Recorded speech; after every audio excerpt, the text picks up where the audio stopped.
మనకొకప్పుడు ఇక్కడ తెలుగు మహాసభలు జరిగితే చంద్రశేఖరరావు గారి సభని పూర్తి చేస్తూ గుర్రం జాషువా గారికి సంబంధించిన పద్యం ఒకటి జరిగారు.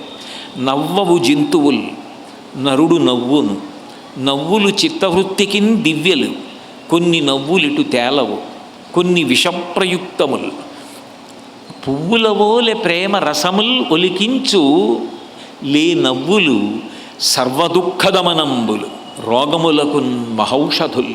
మహానుభావుడు జాషువా గారు ఎంత గొప్పగా చెప్పారో ఆ పద్యం.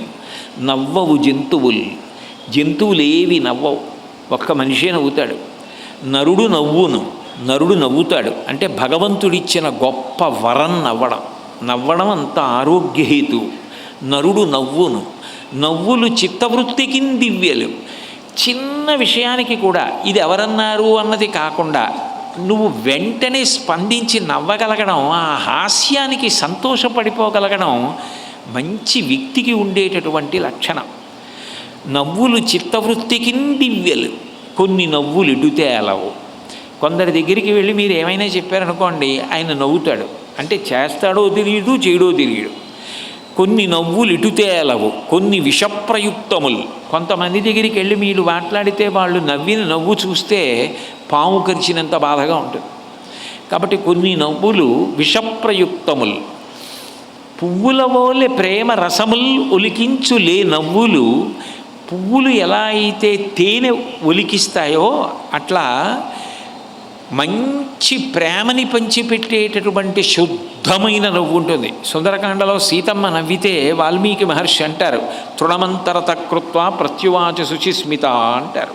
శుచిస్మిత శుద్ధమైన నవ్వు, అందులో ఏ వెటకారం ఉండదు, ఏ వేళాకోళం ఉండదు. అవతల వారి పట్ల పరమ ప్రేమతో నవ్వేటటువంటి నవ్వు.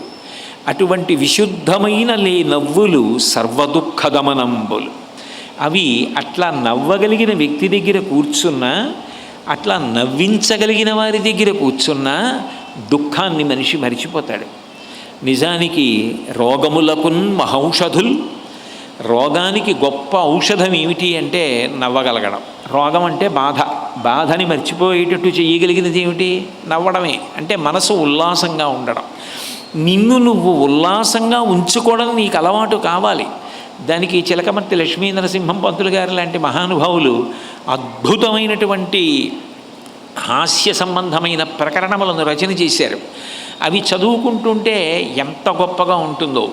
మీరు మహానుభావుల యొక్క జీవితాలు గమనించండి, వాళ్ళ జీవితాలలో హాస్యం అనేటటువంటిది అంతర్భాగంగా ఉంటుంది.